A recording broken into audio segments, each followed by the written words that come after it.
Welcome to another installment of Donning the Armor. This morning we will begin in Deuteronomy chapter 18, verse 1. The priests, the Levites, all the tribe of Levi, shall have no part nor inheritance with Israel. They shall eat the offerings of the Lord made by fire and his portion. Therefore they shall have no inheritance among their brethren. The Lord is their inheritance, as he said to them.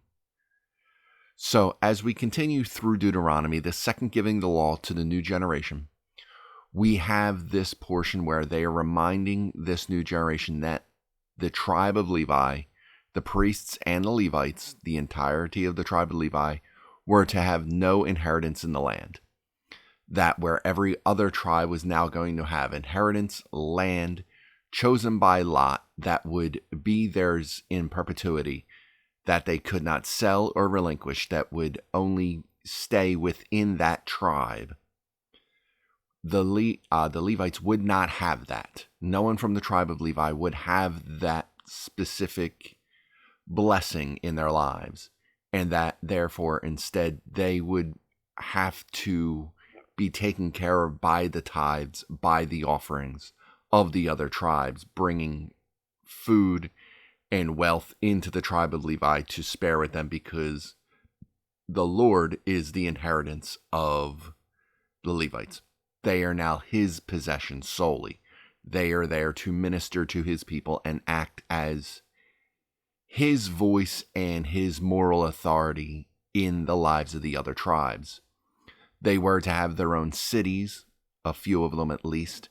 They were to look over the cities of refuge as well, but they were merely there to help the other tribes walk out their faith in the Lord and to be able to walk in the way the Lord had commanded. Therefore, they would have no tribe. And Moses, the Lord working through Moses, is reminding this new generation of these things. And this shall be the priest's due from the people. From those who offer a sacrifice, whether it is a bull or sheep, they shall give to the priest the shoulder, the cheeks, and the stomach, the first fruits of your grain and your new wine and your oil, and the first of the fleece of your sheep you shall give to him. For the Lord your God has chosen him out of all your tribes to stand to minister in the name of the Lord, him and his sons forever. So if a Levite comes from any of your gates, from where he dwells among all Israel, and comes with all desire of his mind to the place which the Lord chooses, then he may serve in the name of the Lord his God, as all his brethren the Levites do, who stand there before the Lord. He shall have equal portions to eat, besides what comes from the sale of his inheritance. So, as far as the Levites who live inside of different cities, who live in and minister in different cities, if he feels that he's being led by the Spirit and led by God from those cities to the place which the Lord chooses, meaning where the tabernacle will be in place at, be it Shechem, Shiloh, eventually the temple, that wherever that is, if the Levite feels he's being pulled from the city he dwells in and is ministering in to the place of the Lord's tabernacle, that he is able to do that. That he can still stay in good standing and go and experience and be cared for in that place in equal portions, besides what he has the sell of his inheritance. In that case, would be the inheritance would be whatever he had attained by being in that city, of refuge. They had land, they had farmland, they had cattle being given to them from other tribes. So if he sells that to make the journey, then he will also be provided for in the tabernacle, in the temple, during the temple era, besides what he would sell of his inheritance in his former place of residence. When you come into the land which the Lord your God is giving you, you shall not learn to follow the abominations of those nations. There shall not be found among you anyone who makes his son or daughter pass through the fire, or one who practices witchcraft, or a soothsayer, or one who interprets omens, or a sorcerer, or one who conjures spells, or a medium, or a spiritualist, or one who calls up the dead. For all who do these things are an abomination to the Lord, and because of these abominations, the Lord your God drives them out from before you. You shall be blameless before the Lord your God. For these nations which you will dispossess listen to soothsayers and diviners, but as for you, the Lord your God has not appointed such for you. So they're speaking about avoiding the wicked customs of the nations that they're going to be coming into and dispossessing. These are people who have done wicked, abominable things for 400 years, as God told Abraham, until the fulfillment of their wickedness would come to fruition, that then he would send his people back and drive them out. And here are some of the things that they were doing. They were practicing witchcraft. They were trying to interpret omens, trying to play sorcerer, conjuring spells, treating things with mediums. Basically, all of these things are talking about interacting with a demonic presence. People who are reading the stars not as a astrophysicist, but as an astronomer.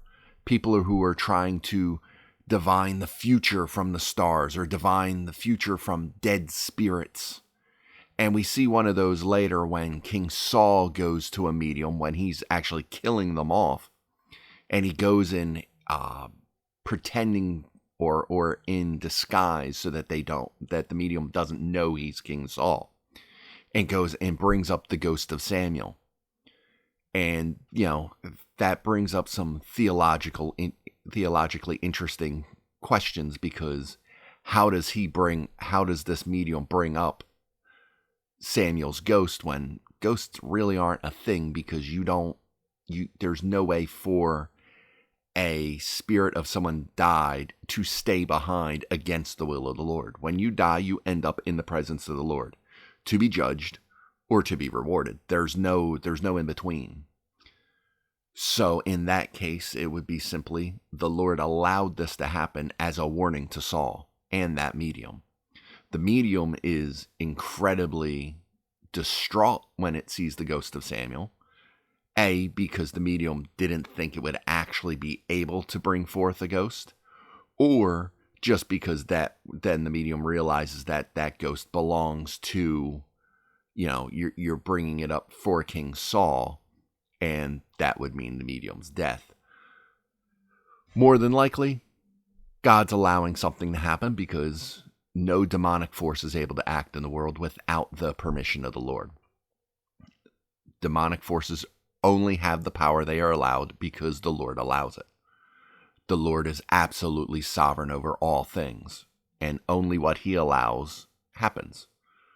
And as I mentioned before, the Lord allows us to plumb the depths of our wickedness. Because if that's what we choose, sometimes you got to let the kid burn their hand on the stove. Sometimes you got to let them touch that really hot pan because they don't want to learn their lesson otherwise. But this making their child walk through or pass through the fire, that is when these pagan nations would sacrifice up their children fresh out of the womb into the statue of Moloch. And it would be a statue with its hands out. They would set fire in the belly of the statue to heat the metal statue up, and then would put the baby in the hands and basically roast the baby alive on the hands.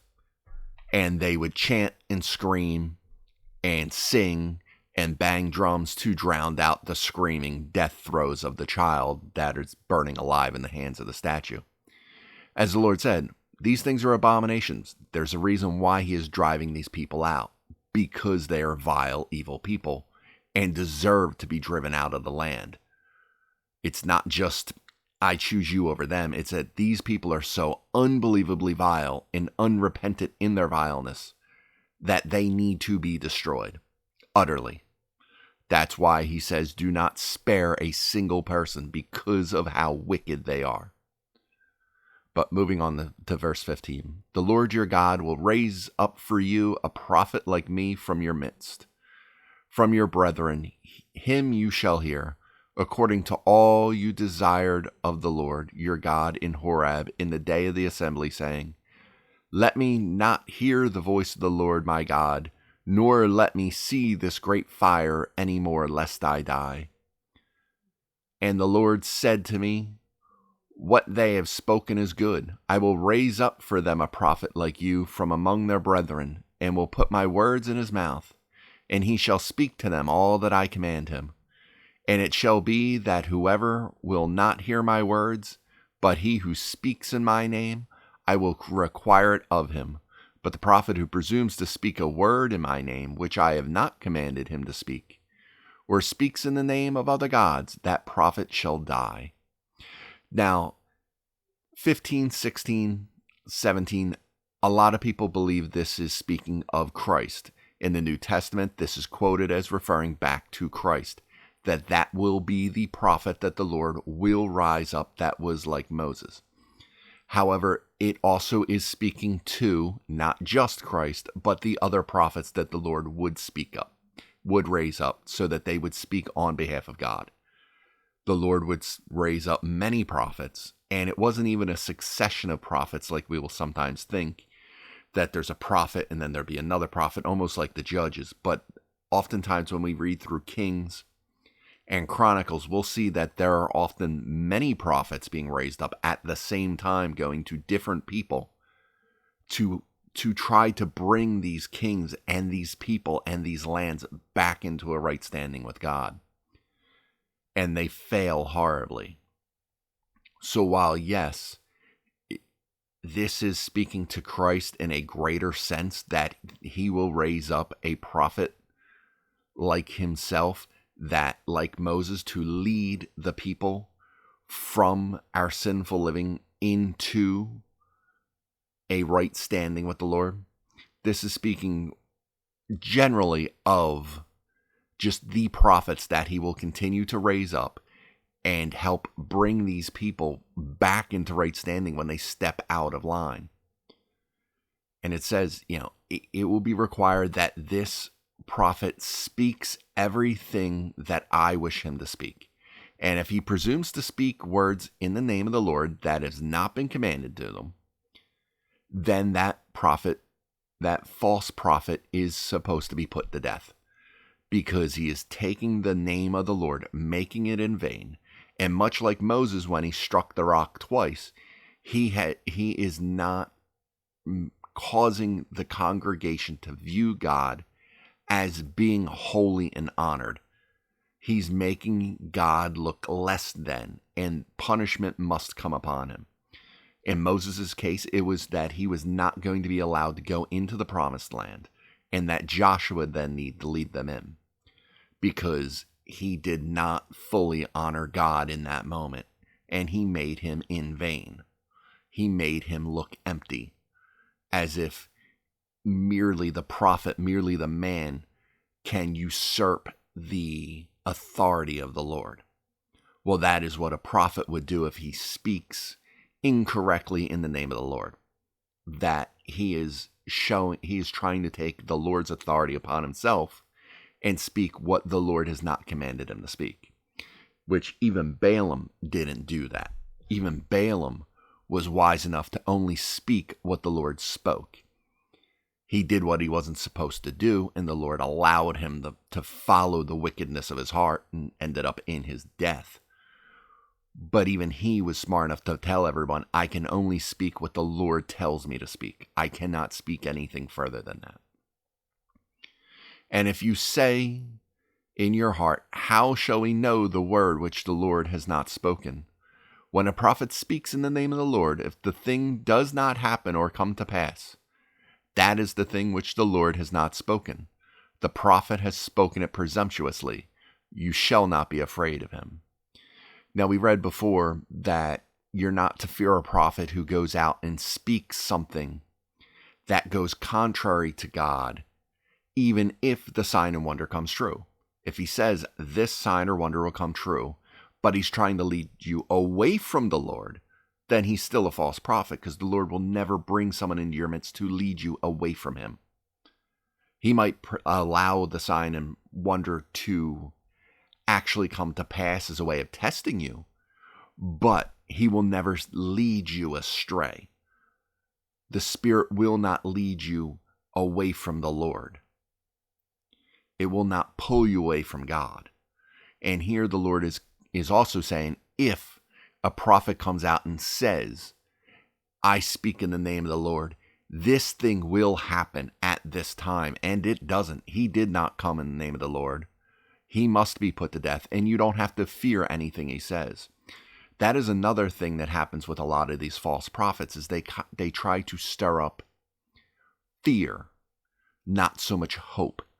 The prophets that came from the Lord may have had some tough things to say and things that would cause people to fear, but at the same time, they were speaking words of hope, words of bringing about reasons to be holding on to hope through tough times. These false prophets were trying to bring about ways to be afraid, that you were to fear what they were saying. That way they could be enriched or to be seen as special.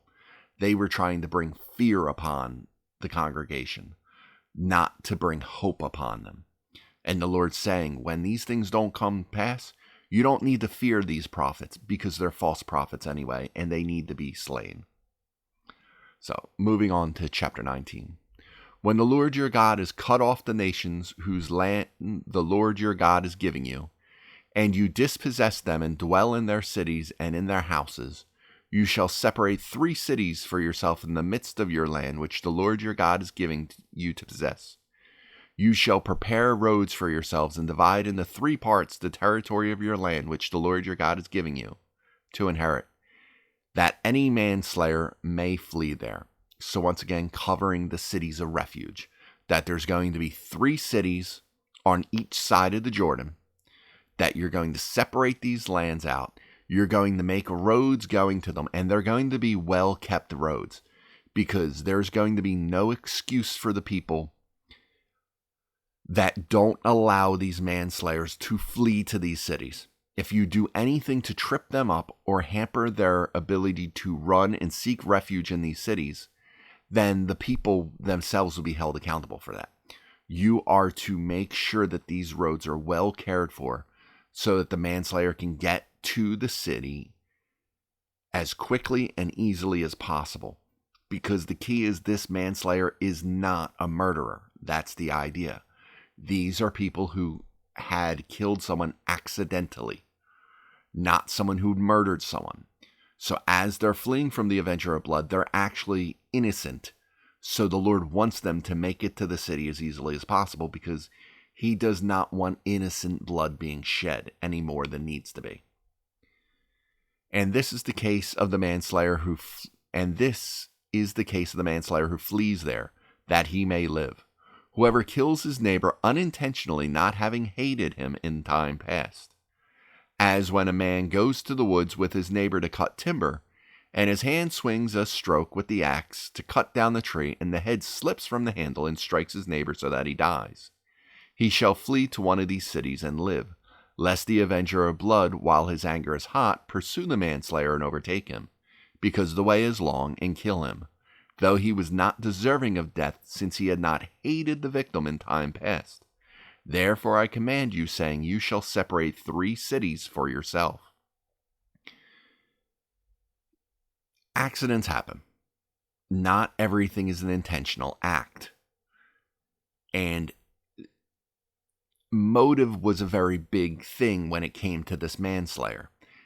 If he had in the past spoken out about how he hated this person he went out to cut timber with, very well, he would actually run to the city of refuge and then be turned down and be called a murderer. Because it's the totality of your being. They would look at that and say, hey, you have hated this person. Now you struck him down. You must have done this intentionally because of your previous hatred towards him. You need to be careful with what you say and be careful of what you do.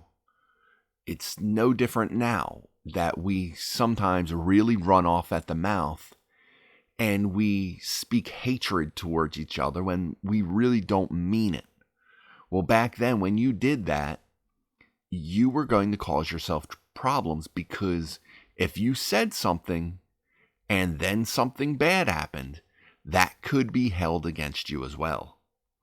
Now, if the Lord your God enlarges your territory as he swore to your fathers and gives you the land which he promised to give you to your fathers, and if you keep all these commandments and do them, which I command you today, to love the Lord your God and to walk always in his ways, then you shall add 3 more cities for yourself besides these 3, lest innocent blood be shed in the midst of your land which the Lord your God is giving you as an inheritance.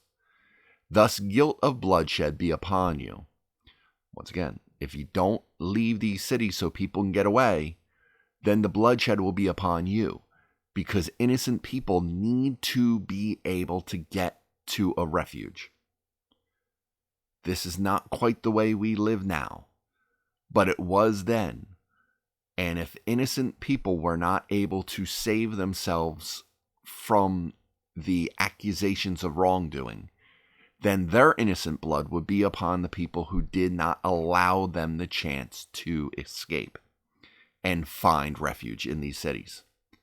But if anyone hates his neighbor, lies in wait for him, rises against him, and strikes him mortally, so that he dies, and he flees to one of these cities, then the elders of his city shall send and bring him from there, and deliver him over to the hand of the avenger of blood, that he may die. Your eye shall not pity him, but you shall put away the guilt of innocent blood from Israel, that it may go well with you. So if he was a neighbor, if he hated his neighbor and he was a murderer, then the elders of the city would look over the evidence and then would hand him over to the avenger of blood to be slain, so that the proper course of justice would take place. You're not going to look pitifully on him. You're not going to have partiality on him because of whatever sob story he told you.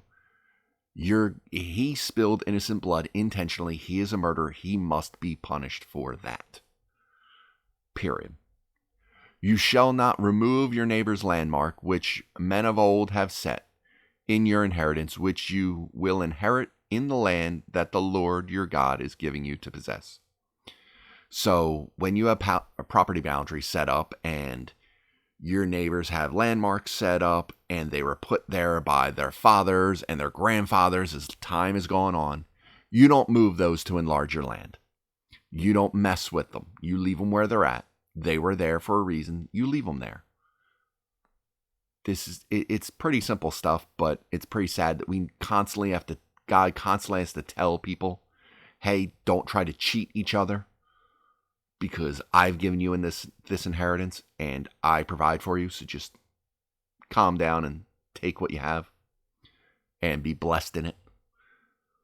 One witness shall not rise against a man concerning any iniquity or any sin that he commits. By the mouth of 2 or 3 witnesses, the matter shall be established. So nobody's going to be condemned of a crime. We've spoken about this before. By one witness. You need 2 or 3 witnesses for the matter to be established. You can't have simply one person with an axe to grind calling out someone and causing them to suffer consequences from it. You need more than one witness. And then you say, well, what happens if they lie? Well, that comes in the 16. If a false witness arises against any man to testify against him of wrongdoing, then both men in the controversy shall stand before the Lord, before the priests and the judges who serve in those days. And the judges shall make careful inquiry, and indeed, if the witness is a false witness, who has testified falsely against his brother, then you shall do to him as he thought to have had done to his brother.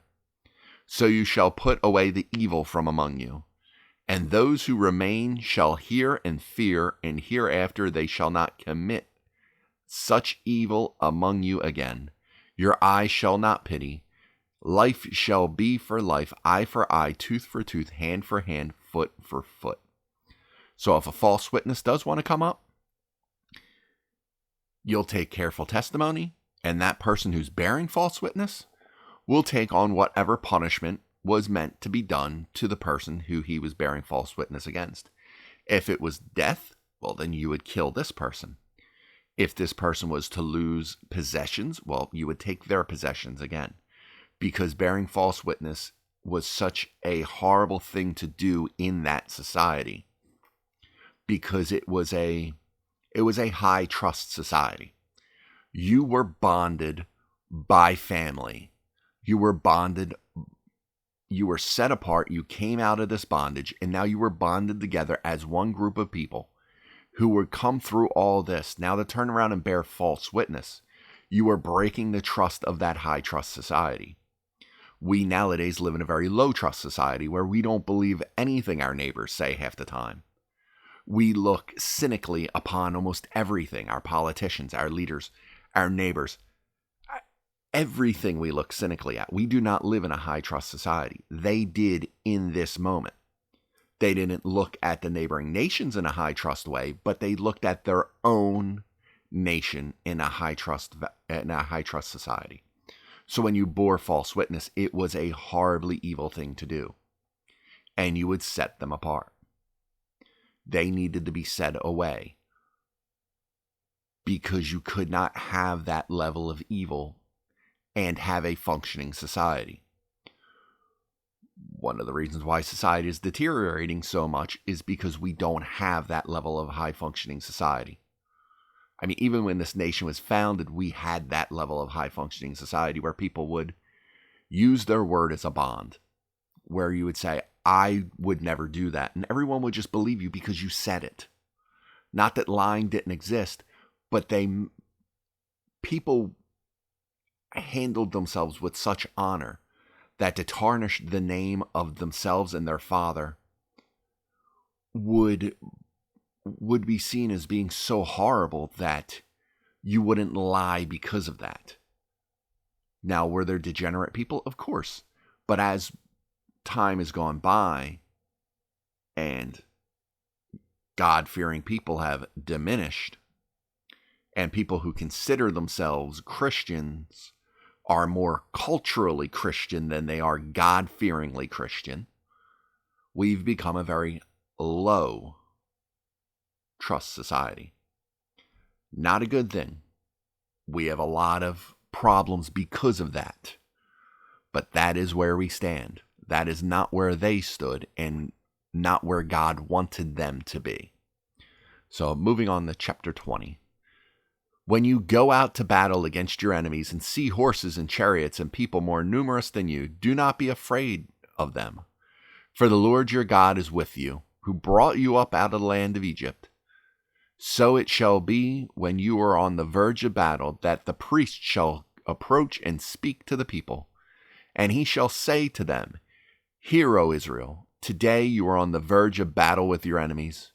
Do not let your heart faint. Do not be afraid. Do not tremble or be terrified because of them. For the Lord your God is he who goes with you to fight for you against your enemies to save you. Then the officers shall speak to the people, saying, What man is there who has built a new house and has not dedicated it? Let him go and return to his house, lest he die in battle, and another man dedicate it. So the point being, when you go out to battle, don't fear your enemies. Because the Lord is going out before you. The Lord is giving you this victory. Every time we see Israel lose battles throughout this Old Testament, especially through Joshua and in the Kings, we see the people going out presumptuously before getting the approval of the Lord. We see them going out without God leading them in the battle. And they fail every time they do that. when they decide we had a great victory, we can go out and have another victory because God is with us, without actually making sure God is with them, they fail. That the Lord is the one who goes out and gives them the victory. Does that mean no soldiers will fall? No, they will have soldiers fall. They will have people die. But the Lord will lead them to victory as a nation. And God will bless those and the families of those who fall, honoring his name, glorifying him. We see this time and time again. And after all, if we are doing all we can to live in honor and glory to God, when we die, we end up in his presence, and there could be no better reward than that. To end up being in the presence of the Lord anyway. The worst anyone can do to us on this earth is to kill us. And that is also the greatest thing that can be done to us who live in Christ, is because we end up in the presence of the Lord. And for these Old Testament people, they were looking ahead to the promise of the coming Messiah, to the promise of being atoned and made into a redemptive state with God. They were looking ahead to the Messiah. We look back at the Messiah who came and who has paid for our sin. They were looking forward to that Messiah. They were looking forward to the promises of the Lord. We live in the promises of the Lord and submit ourselves under his authority, just as they did. Now, verse 5, when it's speaking about the officers now coming before, after the priests, this is speaking about there are times when people need to be kept out of battle. We saw the census talking about how many soldiers they actually had. This is speaking about who can be kept out of battle for a certain period of time. Well, if a person has just built a house and not dedicated it, well, that soldier can go home, dedicate his house, lest he goes into battle and dies and someone else will dedicate it. And then following up with that, you also, what man is there who has planted a vineyard and has not eaten of it? Let him go and return to his house, lest he die in battle and another man eat of it. And what man is there who is betrothed to a woman and has not married her? Let him go and return to his house, lest he die in battle and another man marry her. So when these things are happening, these are people who are not going to be in that battle. Let them stay home, continue in their lives, and then they will go into the next battle, because there always will be another battle. The officers shall speak further to the people and say, what man is there who is fearful and faint-hearted? Let him go and return to his house, lest the heart of his brethren faint, like his heart. And so it shall be, when the officers have finished speaking to the people, that they shall make captains of the army to lead the people. So basically you have the priests saying, don't fear, because you have God with you. And then the officers, the leaders of the army, are going, here are the list of all the people who are not going to fight with all their heart for fear of what they'll be leaving behind. You have someone who is faint-hearted and fearful. They're a coward. Let them go back. Because if they go into battle, they're not going to fight their hardest, and they may cause other people around them to fall. Let them go back, because you only want the strongest people going in the battle with you.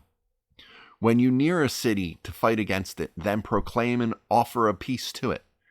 And it shall be that if they accept your offer of peace and open to you, then all the people who are found in it shall be placed under tribute to you and serve you. Now, if the city will not make peace with you, but war against you, then you shall besiege it. And when the Lord your God delivers it into your hands, you shall strike every male in it with the edge of the sword. But the women, the little ones, the livestock, and all that is in the city, all its spoil, you shall plunder for yourself. And you shall eat of the enemy's plunder, which the Lord your God gives you. Thus you shall do to all the cities which are very far from you, which are not of the cities of these nations. So, when you go to war, not of these nations that you're dispossessing now, but when you're going to even further nations, when you're going to battle against other nations outside of these pagan Canaan nations in the promised land that you are to drive out utterly, them you can make peace offerings with. You can put them under tribute. They can pay a tax to continue living, which would happen to the Israelites when other armies came in. Or if they don't want, you can destroy them utterly. That's fine.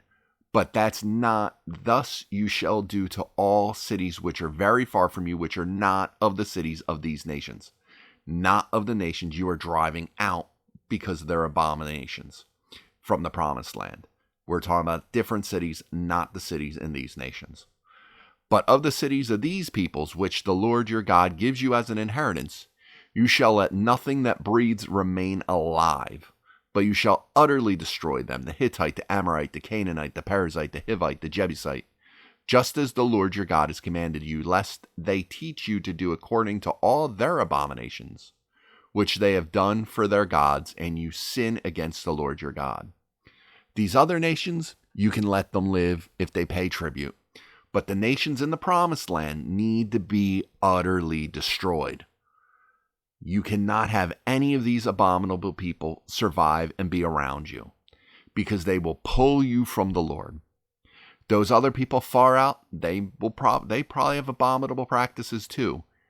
We'll deal with that when the time comes. But these people in this promised land that you are to be driving out, you need to do as God commanded you. God commanded you to wipe them out utterly. Now you wipe them out utterly. When you besiege a city for a long time while making war against it to take it, you shall not destroy its trees by wielding an axe against them. If you can eat of them, do not cut them down to use in the siege, for the tree of the field is man's food. Only the trees which you know are not trees of food you may destroy and cut down to build siege works against the city that makes war with you, until it is subdued. This is just common. This is just advice. Don't cut down the trees you can eat from. You could be besieging the city for 6 months. Keep the trees so you can continue eating. And then even after you take the city, you now have food. Don't cut down those trees. Just cut down the ones that won't grow food. That makes total sense. But you're going to continue to do these things. You're going to have these cities that you need to wipe out utterly. You need to be obedient to the word of God. Do as he commands in all that he commands. Everything he wants you to do is for your good.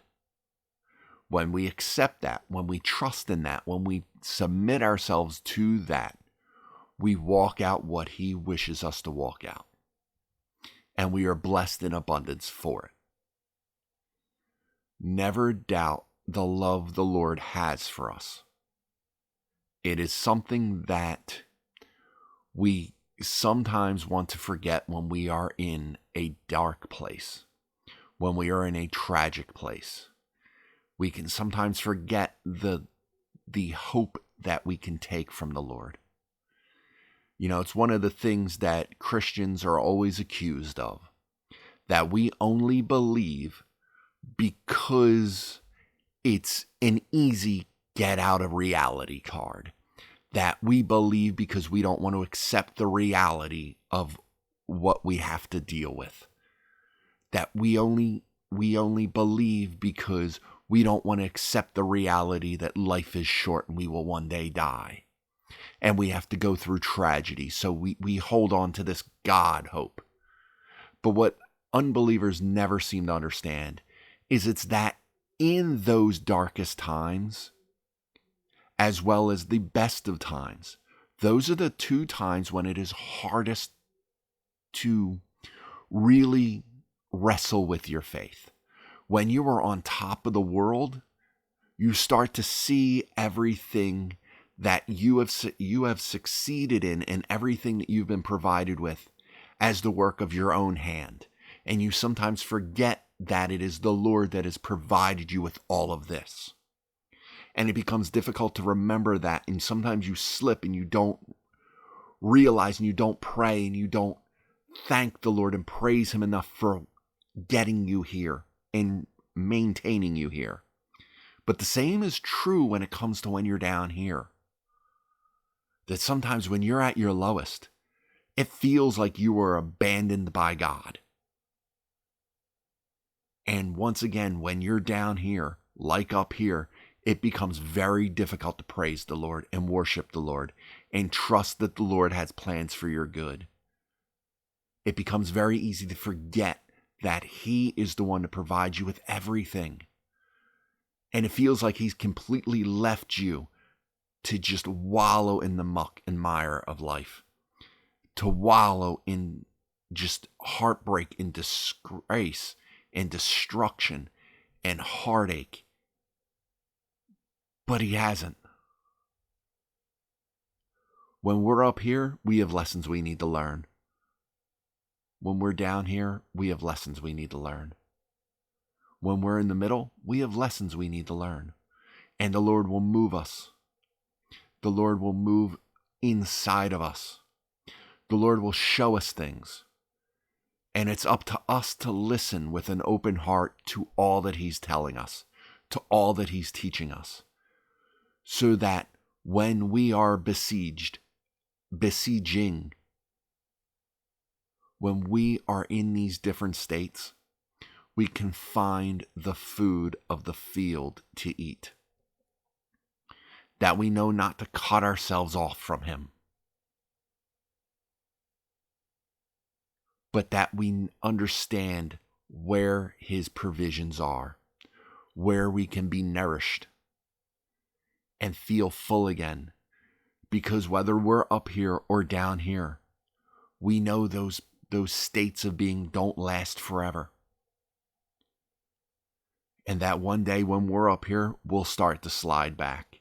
And when we're down here, He will lift us up.